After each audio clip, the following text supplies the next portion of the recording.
Hi everyone, welcome to my Asol bowling guide. I got the challenger playing Asol as an APC, and I'm here to share my secret with you. I'll be going through all the matchups that Asol has and what supports are best combos for him, as well as some laning tips that you can look out for to help you in your climb. So without further ado, let's get right on it. Hi guys, so this is the ADC matchup tier list that I made, and I'll be going through all the different matchups that you can encounter in the bot lane and how to deal with each of them. So you can always pause this video and come back to it. Okay guys, let me take some time to talk about barrier and teleport. Which summon spells will or should you take when going bot lane as Asol? Personally for me, I prefer to take teleport because of the flexibility of this rune, which allows me to plan and trade aggressively without getting punished too much. And I can always teleport back to lane without losing farm and my tempo because of this. And the good advantage of teleport is that you can look for flank angles on the enemies when they are overextended. And in the late game, you can even set up fights with your teleport by engaging from a spot where they least expect it. However, the downside to teleport is that you are generally down with summon a spell against ADCs that run barrier, because they are going to have that extra shield to survive and they might kill you off of it sometimes. So you have to be careful with that. Okay, so let me talk about barrier now. So we all know ADCs like to take barrier as a summoner nowadays because of how good it is to bait your enemies with the unexpected shield that can help you turn the fight around. And Asol is able to use barrier while he's casting his spells, meaning that you can use your barrier when you're W and queuing someone, and it can help you survive burst sometimes when you're flying into the fight. However, the downside to this summoner spell is that you have lesser mobilities in lane, and if you will take a bad trade, you will lose a lot of tempo and farm because you're gonna have to walk back to lane slowly, right? So overall, I would say that which summoner to take is up to your own personal preference and playstyle, but both summoners can be used as an offensive spell to help you get ahead in lane. So if you were to ask me which one would I choose, I'm going to pick teleport all the time. So I hope this clears up some doubts about which summoner to take when playing Asol bot. The first matchup we're talking about would be Tristana. She's a very aggressive and strong early game laner due to her E and W all-in, and she can delete all your health bar almost instantly, as Asol has really low base armor, so you want to be really careful on how you approach the lane. Also, it depends on the matchups in the bot lane. Your support might be able to help you push for a level 2 early, but in the occasion that you can't, just stand back, wait for the minions to push through you, and you can slowly scale up, okay? Because Tristana's passive on her E will explode minions on each successful last hits, right? So she'll be pushing the lane all the time. So what you want to do in this lane is to keep wave just outside turret range with your E and freeze them. This will force the enemies to be taking risks as you open up gang angles for your jungler and mid. You want to scale up by getting your 2 core items, and if there are multiple physical damage on their team, you can go for Zhonya as a 3rd item, into a Shadow Flame, into other items that you want, okay? So for the early game backs, you want to look for a Blasting Wand and back whenever possible. By the occasion where you are forced to back early game with about 350 to 400 gold, go for a Dark Seal all the time and a potion. And if you are forced to be with about 300 gold, you can go for a boots or an early cloth armor.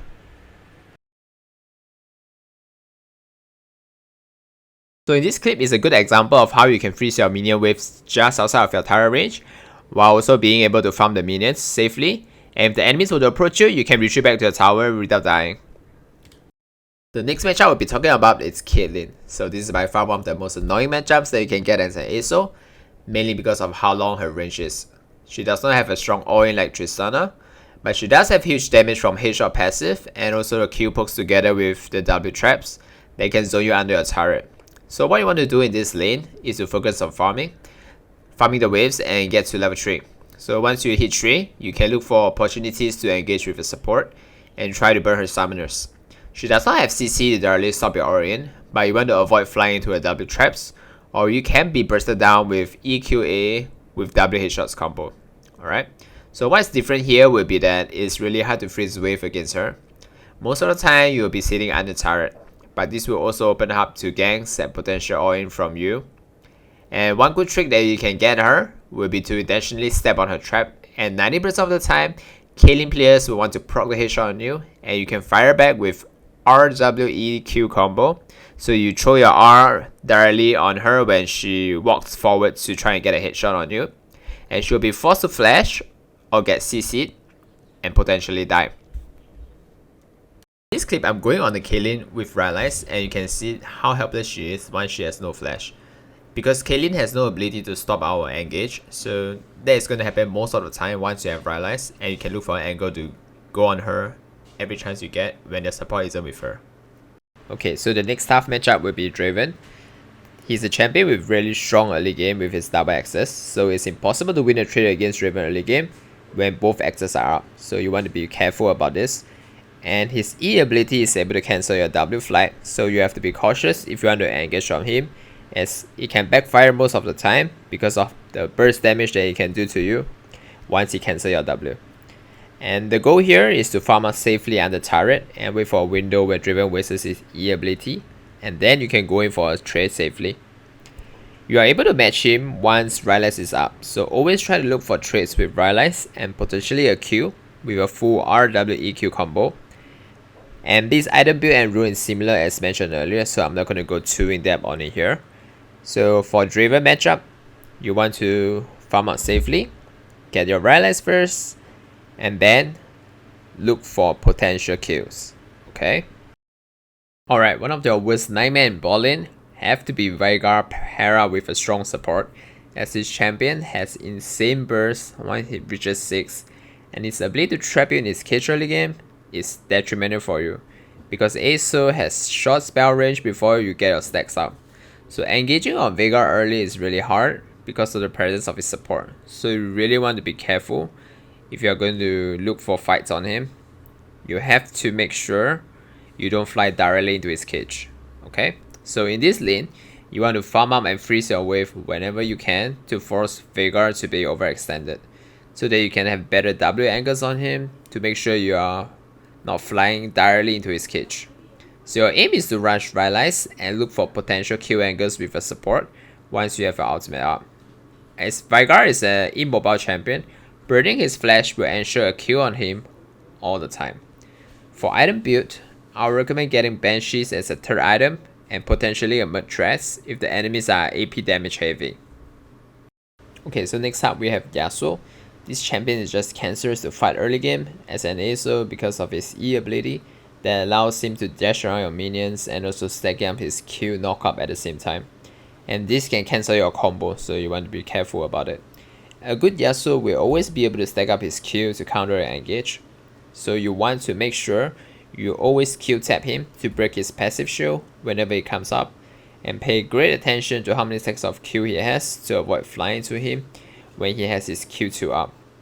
So for this lane, you want to make sure you are freezing the wave and farming just under your turret, and auto the minions a few times before throwing down your E so that you can Q and clear it out. Okay, so this lane gets better once you have Rylai's and about 100 stacks. You will be outranging him, and you can look for setup with your support to lock him down with a full combo and eventually kill him off. So your best build against Yasuo will be Rylai's into Leandris and Zhonya's if you are encountering a lot of engages, and you want to make sure you get Bladed Steel Caps as it's a great item against him. And keep in mind that his Wind Wall ability does not block Asol's Q, so don't panic if you start using Wind Wall when you are engaging onto him, as it does nothing and you can kill him right through his Wind Wall. Okay, next we have Jinx. This matchup is medium tier because Jinx is a champion that relies heavily on enemies stepping in her E-Charm burst ability to really be able to kill you. So against a Jinx lane, most of the time if she is good, there's no way you can win a level 2 rush into her, as the rockets can push the minions really quickly. And do not attempt to trade with her level 1, as her Q passive with little tempo can stack up fast and poke you down hard once it's fully stacked. So you want to avoid trading with her level 1 and tell her support to be passive a bit so that you guys don't die too early. Okay, so your goal here is to farm and just do it outside the turret range and make sure to always W from a flank angle, meaning you go from the side and never from the front whenever you can, because she will always throw her E in front of her to try and cut you off. But she becomes an easy target once you have Rylai's, so just always look for trades and potential kill angles to stop her from farming once you have Rylai's. So next up we have Zeri. This champion can be really slippery because of an E ability that allows her to grab over terrains, and there are a lot of terrains in bot lane that she can leverage on to escape or to engage onto you. So you have to be wary of her early game, as she does huge chunk of burst damage with her passive, especially with a strong support combination like Yuumi, Lulu or Janna, so you want to be careful. Similarly, in matchups mentioned earlier, farm close towards your turret and only look for trades with her support. I won't recommend flying into her when she is 6, especially with her thumbs up, as she will be able to kill you all with her burst by flashing her ultimate. So, you want to farm safely until you have realized, and you can start to look for trade angles, especially in the middle of lanes where she don't have terrains to use her E to escape. And a good combo will be to W, E, R, and Q to slow them to ensure that they get stuck inside your ultimate's range to secure the stun. Also, do not attempt to fly at her if there are terrains nearby, as she can turn the fight around by repositioning herself and potentially killing you. Next up, we have Corki. This champion is also very hard to trade with early game. This is why he is in the medium tier, as he has crazy burst damage with his Gatling gun that reduces your armor, which is already relatively low. So you want to avoid trading with Corki that takes E level 1 and just look to farm up to level 3 before trying to look for better trades with a support. His W allows him to reposition himself a little, but the range is really short, so it doesn't really allow him to escape from a rally slow, which means without flash, he's as good as a free kill.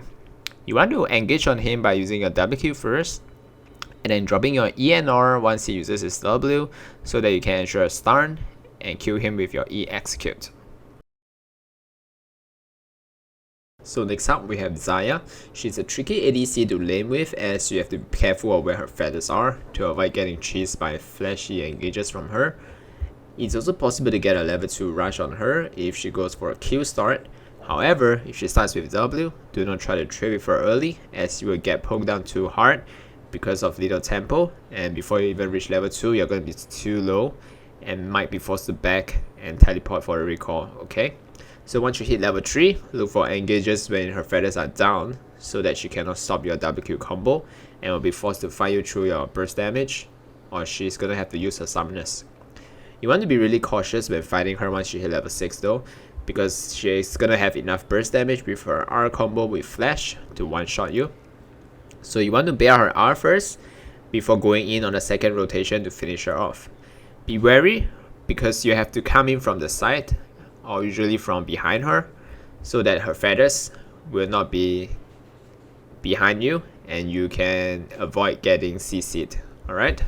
For Lucian matchup, he's an extremely aggressive and high burst ADC early game, so you have to play your lane out safely by poking him with your Q taps whenever mana flow ban is up, and just farm up while waiting for a window where he engages with E, and you can trade back with EQ by dropping it below him, and if he tries to run away, you can follow up with a WQ combo. If you have a Braum or Nami as a support, you want to play it safer, as they can burst you down quickly if you are not careful. So try to freeze your wave outside turret and farm until you have realized, and you can look for more aggressive trades and engages and potentially a Q on him once you have all the setup. Ziggs is basically a heavy poke lane where you have to keep dodging his Q, as they do crazy damage if it lands onto you.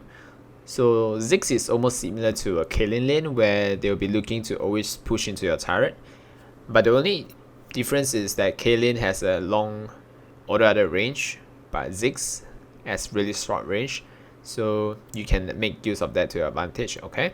So if Ziggs were to waste his W early, maybe he uses it as a form of poke on you, do not hesitate to engage on him with your WEQ combo once his W is on cooldown, as this is the only ability that can stop you.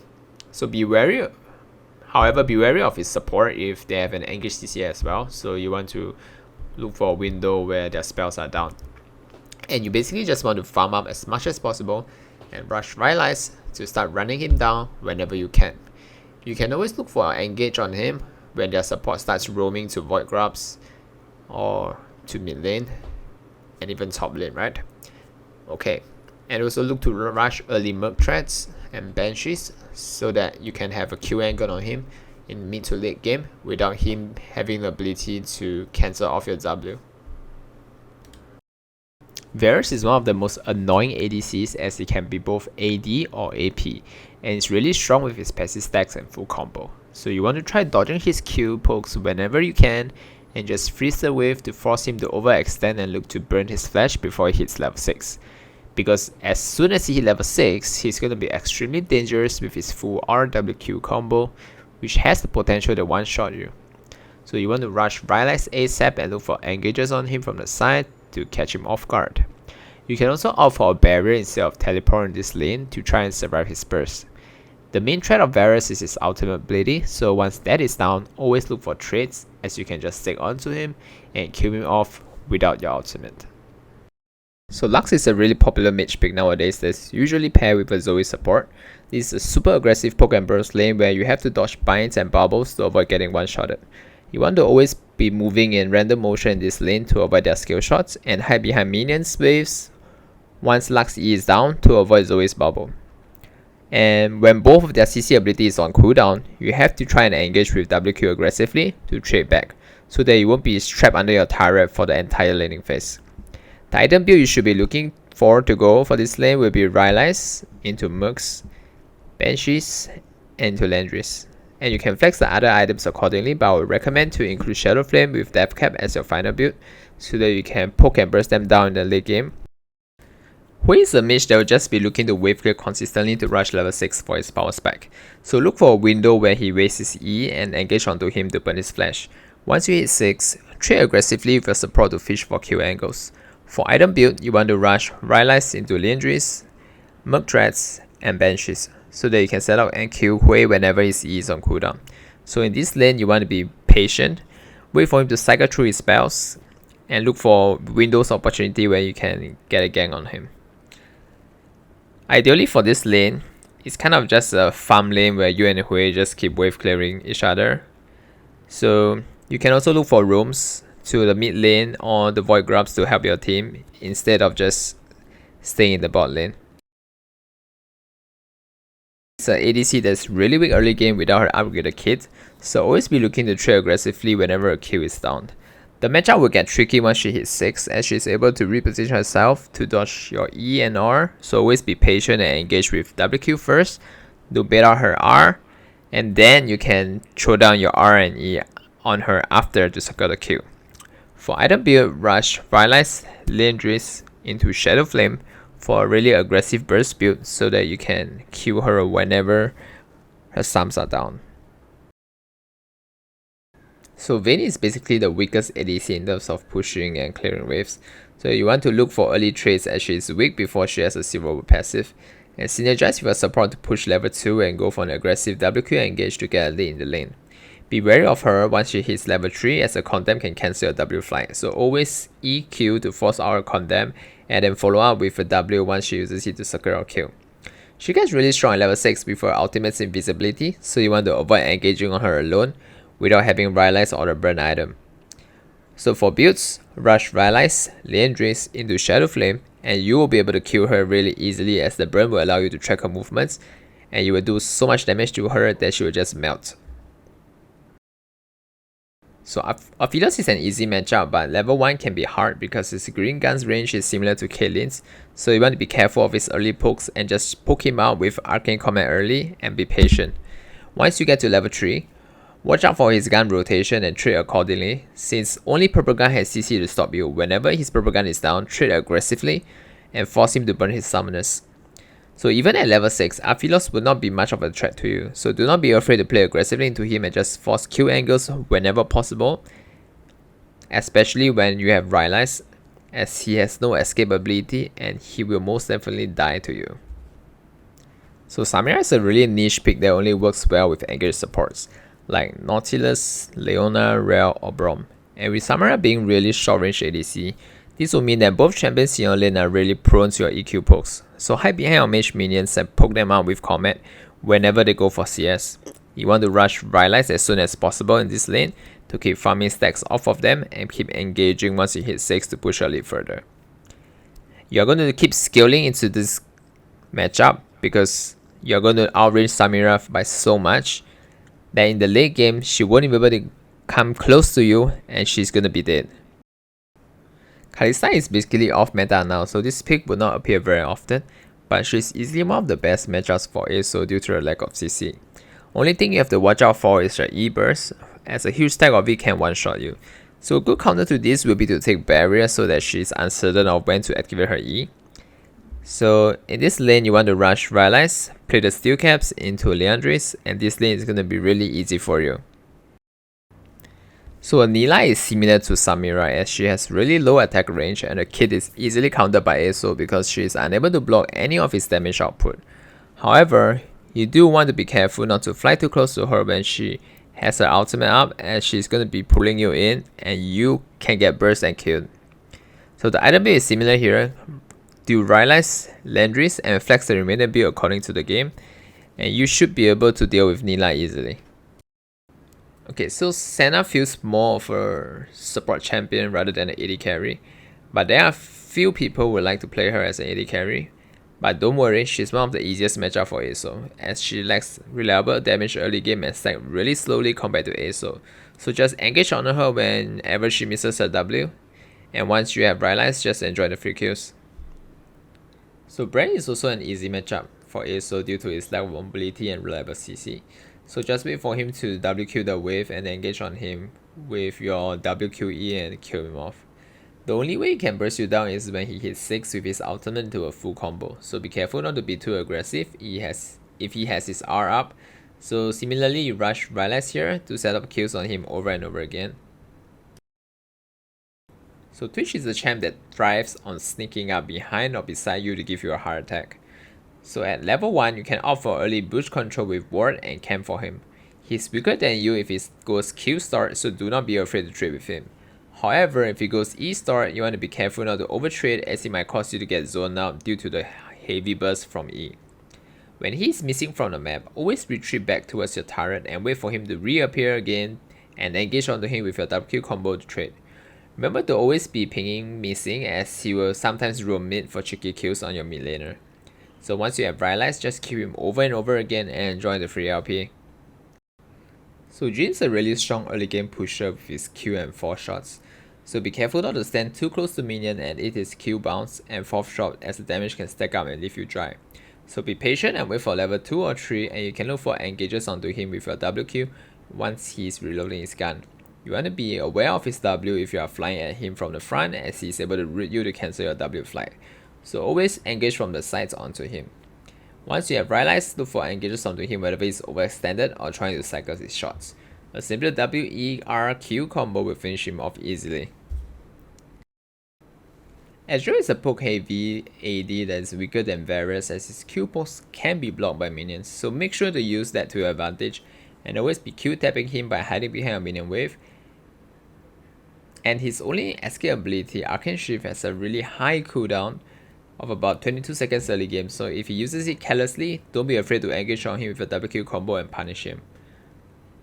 Always be dodging his Qs to avoid taking too much poke in lane, and farm out by freezing the wave, and once you have Rylai's online, Q tag him to poke him down, and look for WQ engage whenever possible. Smolder is a free matchup for Asol simply because of his lack of CC or reliable mobility spell, so in the early levels you can just walk up to him and trade with him level 1, as his Q has a long cooldown and he's unable to out-trade you. You can look for aggressive level 2 trades whenever possible by getting W and just flying straight at him with a combo. So because chances of Smolder taking E second is rather slim. Be careful of his early W early game when you are EQing the wave, and make sure not to stand too close to the minions or the damage will be amplified by AoE spread. Rush Rylai's first and keep killing Smolder over and over again. The Dragonhawk quest will activate once both you and Smolder reaches level 9 and have at least 70 stacks each, so always be playing aggressively into him and don't give him room to stack up. Sivir, the famous lane pusher that will start W and start shoving your wave into the abyss with your bounces. So in the early laning, avoid standing too close to your wave to eat the pokes and try to auto and kill the minion wave whenever you can, so you can thin out the wave. You can look for level 2 trade with WQ, as her spell show doesn't really do anything against you, as it doesn't block your Q. So once you have Rylai's, the game is over for her. Ashe is really strong level 1 with a passive slow, so unless you are paired with a strong engage support like Nautilus or Leona, or possibly Nami, Do not attempt to trade with her level 1 as she will always be able to stick onto you with a little tempo and force you to flash. You want to wait patiently and farm for level 2 to 3 to look for an opening to engage onto her. You can keep repeating the process to burn her flash and you'll be able to kill her over and over again. Once you have realized, simply fly at her whenever possible, but take note for her enchanted arrow at level 6 as she can CC you. However, she won't be able to win you in a 1v1 fight head on once you throw down your full combo on her. Kogmaw usually pair with a Lulu and have an insane burst level 2 to 3, so you want to look for level 1 trade with him as he don't have enough damage to do to you. Simply look for level 2 trade with WQ if possible, and if you can out trade early due to misplay, do not panic, simply take a retreat and teleport back to lane once you have realized you kill him every rotation. Misfortune, she is a really weak matchup simply because of her immobility into Asol. Just be careful of her Q bounce in the early laning and avoid standing behind your mage minions as she will look for the bounce. You can also opt for level 1 trade if you have an engaged support, otherwise just be patient and wait for level 3 to engage onto her. Once you have realized, she is all yours to kill. Asol excels in early skirmish fights, so always pay close attention to the map and rotate to help your team whenever there's an opportunity to do so. In this clip, you can see how good rotation can get you a lead and why presence of mind is so good in the bot lane. When you are in teamfight as an Asol, always be wary of her positioning and be patient. As a hyperscaling control mage, positioning is key and should always be selfish and try to survive as long as possible in fights, as a good E and R can turn a fight around for your team, so do not blindly fly into your enemies and watch for their cooldowns before using your W. I will briefly talk about the best supports that I think are the best to combo with Asol here, and I will go more in depth about this in another video. So basically, Asol wants a champion that has hard CC, so engaged supports are strongly recommended. Leona is insanely good with Asol because of her point and click stun and AoE ultimate. So combined with her passive, which enables you to do additional magic damage to the enemies when proc, it makes her the #1 preferred champion to pair with Asol. Next we have Nami, an enchanter that has good CC lockdown with her bubble, great heal sustain with her W, and the most important part of her kit is her E that provides Asol with an early realize effect that helps you deal additional damage while also slowing your enemies down. Her ultimate is a great engage tool, and disengage tool as well, that can often clutch a fight when used correctly. So this makes her the best enchanter to team out with Asol. The next contender will be Rell. She's a strong engage support that has built-in shield break with her Q that is really effective into many OP champions that has shields in their kit. She can also provide Asol with additional movement speed for a faster W flight to get into the fight, and has insane wombo combo at level 6, making her ultimate one of the best synergy with Asol. Rakan is also an insane engage support that has a small healing ability that allows you to stay in lane longer and look for trades. But what is so strong about Rakan is his ability to instantly start a fight by taunting enemies with his flash RW combo, which gives them no chance to react. And when combined with Asol's E and R combo, enemies stand no chance, especially when you have a big R and they get knocked out twice in a single fight. You will annihilate anyone that stands in your way. So although Amumu is a niche pick that is not played by many in the bot lane nowadays, he still has a strong engage with double kill stun and an AoE ultimate CC lock, which synergizes insanely well with Asol's E and R. So if Rell is ever out of the picture, Amumu can be a great alternative to dish out a good combo with Asol, so do not sleep on him and try it out with a duo and let me know how it goes. Seraphine is not far behind Nami as she's also a great enchanter with huge shields and heals that will allow Asol to stay in lane longer and look for trades. And combined with her long range poke with Q and passive, it gives Asol a lot of room to farm stacks and look for engages whenever possible. And once you have realized, Seraphine's E will always be rooting any target that you have slowed with your E or Q. And her huge AoE ultimate can also clutch a teamfight when you combo it properly with your ultimate and your E. Samira is also a great enchanter as she has good pokes and huge shields that can help you stay in lane and look for really good trades against your enemies. Her key combo here will be the W point and click route that can ensure you land a good ultimate and E combo to score a kill. She also has really good pills in teamfights to ensure your entire team have the good juicy shield to survive any bursts. So overall, she's an annoying support for the enemies to deal with. Thresh is an engage support that has good CC, so if he lands a hook, you can look for an RE combo to lock enemies in place and finish them off. His Lantern can also be a clutch skill to help you escape tricky situations whenever needed.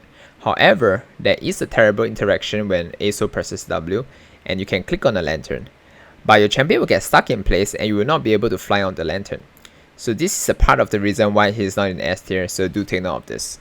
Dylan has good pokes with his Q, and combined with double bomb stun and E slow, you can instantly combo with your E and R to kill enemies in your E and kill them all. And when things go wrong, his ultimate can also revive you and come in clutch to help you stay alive longer and finish them off. Nautilus is another great CC support that I enjoy teaming up with. His ultimate, when combined with Q and passive stack, can secure your kills when you combine with your E and R. And since his ultimate is a point and click CC, it makes him a huge threat against any ADCs to support when their flashes are down. The reason why he isn't in S tier is because his ultimate has a cast time and it can be unreliable sometimes when you are in teamfights. Pantheon has a great engage as he also has a point and click stun as well, which can synergize well with your ultimate E to secure kills. However, he can be poked up easily against certain matchups and it falls off really badly in the late game, which makes him not really a great pick sometimes. Kalista has a small sustainability that can help you stay in lane longer and survive pokes, and he also has excellent engage with his WQ, which can combo really well with your big R and E to knock enemies up for a really long time in teamfights. However, his combo can be flash, or if Kalista misses them, it can be a disaster, so he can be an unreliable pick in certain situations as well. Nicole is a great engage support that can often do sneaky engages onto your enemies, and she has a really long root and ultimate knockup, which can pair well with Asol's E and ultimate to lock enemies down and finish them. The only issue with this pick is that there are not many great Nicole players in solo queue, so you might not get a chance to try this combo most of the time. Maokai is a niche little pick that has a great bush control with his saplings and a point and click WCC lockdown with his huge AoE ultimate, so it can be a great combo with Asol. However, not many players know how to play him, and because his ultimate can be body blocked by the enemies, it can be really bad in some situations, so this is a situational pick that is great against certain champions like Leona and Rakan. Taric has really good synergy with Asol as his ultimate invulnerability and stun can come in clutch in fights when the enemies have strong dive champions that can lock you down. However, there isn't a lot of Taric players solo queue as well, so you might not get a chance to try this combo, but if you have a duo, do give it a shot and let me know. Veigar is another niche support pick that is not played by many people, but his E cage synergizes really well with Asol's E and ultimate, which can be good into really immobile ADCs. However, Veigar can be weak into certain matchups that has really good pokes as he has no sustainability. So if you ever have a choice, I would not really recommend picking Veigar unless the player is really good on him and you can synergize well. The champions in B to D tier are mostly champions with skill shots, so they don't really have good synergy with Asol. You want to try to avoid them as you want to have a great time when you pair up with them. I'm both banned in the bot lane. Pyke is a support that has really good CC lock and is just too slippery to deal with. His high mobility and invis makes him a huge threat as he will always pressure you from using your Q channel on the wave to get farm.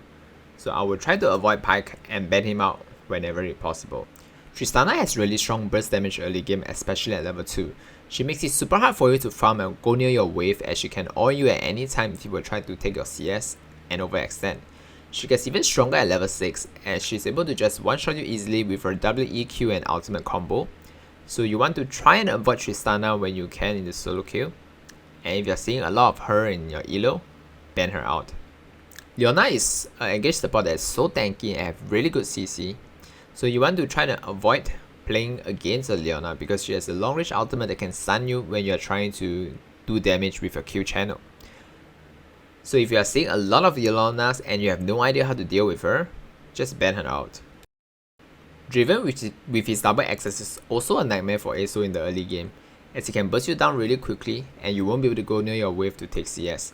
And he has the ability to snowball so fast that you can make the game so unplayable, so you want to ban him out if you have no idea how to deal with him.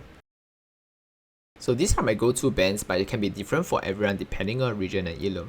So you don't have to follow my bans and should try to ban out champions that you struggle with in your elo, as people pick different champions depending on what elo you are in, and in some regions, these champions might not even be played most of the time, so you shouldn't waste your bans on them.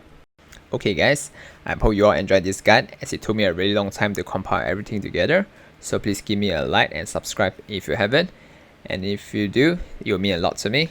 Hopefully this video gave you a better understanding on how bot lane Asol works.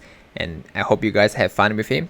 If you have any more questions about Asol, comment down below or DM me directly on Discord and I'll be happy to answer your questions. That's all for this guide and I will see you guys in the next video.